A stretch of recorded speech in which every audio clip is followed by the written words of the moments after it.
नमस्कार, आप देख रहे हैं भारत एक्सप्रेस और मैं हूं आपके साथ आंचल मित्तल। बिहार चुनाव के नतीजे सामने आ चुके हैं और एनडीए को भारी बहुमत में जीत हासिल हुई है। कुल 202 सीटें एनडीए के खाते में आई है और महागठबंधन बहुत ही कम सीटों पर सिमट कर रह गया।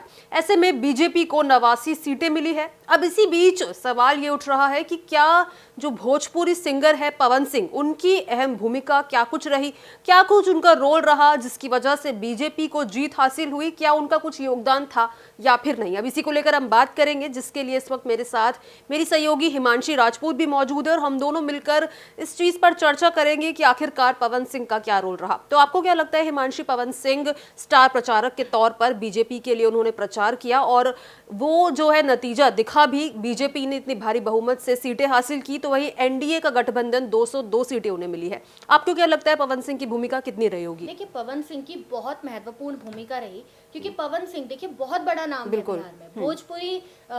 भोजपुरी स्टार है, वो पावर स्टार है, ये कहिए पावर स्टार है। और जो बिहार है उसकी जो शहरी या फिर ग्रामीण क्षेत्रों की जो जनता है वो उन्हें काफी पसंद करती है, दर्शक काफी पसंद करते हैं और इसी का फायदा कहीं ना कहीं बीजेपी ने उठाया है।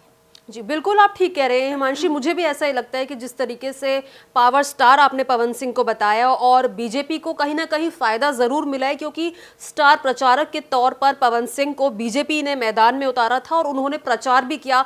जिस जिस इलाके में भी वो प्रचार के लिए गए, जिस जिस भी विधानसभा क्षेत्र में वो गए, भारी मात्रा में जो है जनता इकट्ठा हो रही थी, लोग उन्हें देखना पसंद कर रहे थे। जी बिल्कुल, उन्होंने पूरा कैंपेन संभाला है बीजेपी का, पूरा कैंपेन हर इलाके में गए और हर तरीके से। और ऐसा नहीं है, जनता से भी उन्होंने कांटेक्ट किया। ऐसे भी नहीं है पवन सिंह की बहुत ही ज्यादा एरोगेंट टाइप के हैं। बिल्कुल भोजपुरी में भाषण देते हैं। सबसे अच्छी बात यह है कि अपनी जनता से अगर किसी को जुड़ना है तो अपनी भाषा के माध्यम से जुड़ा जा सकता है। तो कहीं ना कहीं पवन सिंह जो है भोजपुरी में भाषण उन्होंने दिए और लोग उनसे कनेक्ट कर पाए। बिल्कुल, और आपको याद होगा कि उन्होंने गाना भी यूट्यूब पर रिलीज किया था। मोदी जी और नीतीश कुमार को लेकर जो है उन्होंने गाना रिलीज किया था और सुनने में ये आ रहा है कि वो गाना बिहार के गांव-गांव में, शहरों तक में जो है लोग गुनगुना रहे थे। तो इस योगदान को पवन सिंह क्या भूल नहीं सकते कि जो गाना उन्होंने रिलीज किया, कहीं ना कहीं उस गाने का भी एक बड़ा फैक्टर माना जा रहा है कि जीत में वो कंट्रीब्यूट हुआ है। जी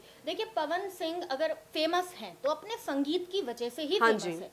और देखिए, एक तरफ क्या होता है, जब हम किसी नेता का भाषण सुनते हैं तो वो हमें बहुत बोरिंग लगता है कि यार हम ये क्यों ही सुने, गाने सुन लेते हैं, इससे अच्छा है कि नहीं। आचल जी बिल्कुल, गाने सुन लेते हैं। अब पवन सिंह ने क्या किया कि वो जो बोरिंग भाषण नेताओं का, उसी को ही गाने में तब्दील कर दिया। बिल्कुल, तो वो सुनने में भी बड़ा अच्छा लगता है। तो कहीं ना कहीं आप ये भी कहना चाह रही हैं कि उनका जो गाना था यूथ तक, क्योंकि ये वाला चुनाव अगर देखें तो मेन जो फोकस रहा है महिलाओं और युवा पर रहा है, तो युवा तक वो गाना पहुंचा, यूथ तक ये पहुंचा। हाँ जी बिल्कुल, देखिए आपने जैसा कि बताया कि चुनाव का जो फोकस है वो युवाओं पर रहा। बिल्कुल। और इसी वजह से एनडीए हो या महागठबंधन हो, मैं कई बार पहले भी बोल चुकी हूँ, दोनों का फोकस युवाओं पर था और दोनों को ही पता था अगर युवाओं को जीता तो बिहार जीता। बिल्कुल, और हम ये भी नहीं भूल सकते ये वही पवन सिंह है जिन्हें पिछले साल बीजेपी ने निष्कासित कर दिया था। लोकसभा चुनाव का जब समय था, उन्हें वेस्ट बंगाल की सीट आसनहोल जो है वो सौंपी गई थी, लेकिन उन्होंने वहां से चुनाव लड़ने से मना कर दिया और जहां से उन्हें सीट लड़नी थी, काराकाट विधानसभा, माफ कीजिएगा, काराकाट की वो सीट थी जहां से उन्हें चुनाव लड़ना था और वहां से वो निर्दलीय प्रत्याशी बनकर खड़े भी हो गए थे जब बीजेपी ने उन्हें निष्कासित कर दिया था। और उसकी वजह से बीजेपी का जो कैंडिडेट वहां से खड़ा हुआ था, उन्हें भी काफी ज्यादा नुकसान का सामना करना पड़ा था। और अब वही पवन सिंह जो है बीजेपी के स्टार प्रचारक बनकर लौटे और अच्छा खासा प्रचार उन्होंने किया। देखिए, हम कोई भी चीज सीखते हैं अपने अनुभव से सीखते हैं। पहले हम उस चीज को देखते हैं, हमारे साथ वो चीज गलत होती है, तब हम उस अनुभव से उस चीज को सही करने की कोशिश करते हैं। वही काम यहाँ पर बीजेपी ने किया। देखिए, जो पवन सिंह है वो आते हैं राजपूत समाज से, और जो भोजपुर का इलाका है या फिर रोहतास का जो इलाका है, वहाँ पर राजपूत सीट्स जो हैं, मतलब जो राजपूत हैं वो बहुले हैं, मतलब बहुत ज्यादा संख्या में।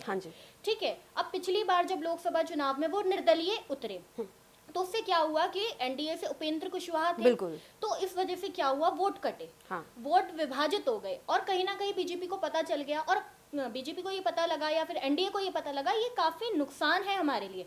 तो इस बार एनडीए ने क्या किया, इस बार पवन सिंह को अपने करीब लेकर आए, क्योंकि इस बार ऐसे वोट ना कटे। और गृह मंत्री अमित शाह भी उनसे मिले, जेपी नड्डा भी मिले और कुशवाहा जी से भी उन्होंने मुलाकात की और इस तरीके से पवन सिंह को उन्होंने घर वापसी कराई और घर वापसी का फायदा अब देख ही सकते जी। और इसके अलावा हमें ये भी नहीं भूलना चाहिए हिमांशी कि पवन सिंह वही स्टार है जो लगातार सुर्खियों में चुनाव में थे, चाहे फिर उनकी पत्नी ज्योति सिंह हो, उनकी वजह से वो सुर्खियों में थे। और फिर वो इससे पहले एक शो जो आया था अमेजॉन प्राइम पर, राइज एंड फॉल, वहां पर भी उन्हें देखा गया था। लगातार उनकी क्लिप्स, वहां की रील्स उनकी लगातार वहां से वायरल हो रही थी पवन सिंह की। और चुनाव की वजह से उन्होंने वो शो भी बीच में छोड़ दिया था और बाहर आके उन्होंने ये बात कबूली भी थी कि चुनाव की वजह से मैंने ये शो छोड़ा है। हालांकि वो बीजेपी की तरफ से उन्होंने इलेक्शंस नहीं लड़े, प्रत्याशी वो नहीं रहे, लेकिन अच्छा खासा योगदान उन्होंने बीजेपी को दिया है, ऐसा मान सकते हैं। हाँ जी बिल्कुल।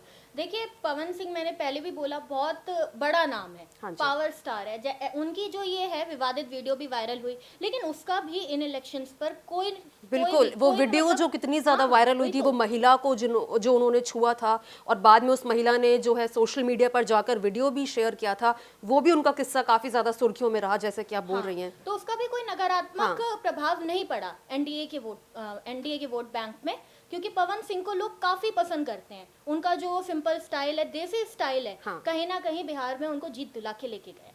तो बीजेपी को जीत हासिल हुई है, एनडीए गठबंधन जीत चुका है और कहीं ना कहीं इसका श्रेय सभी लोगों को जाता है, लेकिन पवन सिंह की भी हम मान सकते हैं कि एक अहम भूमिका इसमें रही। तो बिहार चुनाव में पवन सिंह का अच्छा खासा योगदान रहा, ये हम लोगों ने डिस्कस किया। और अगर आपको भी ऐसा लगता है तो अपनी राय कमेंट बॉक्स में जरूर शेयर करें।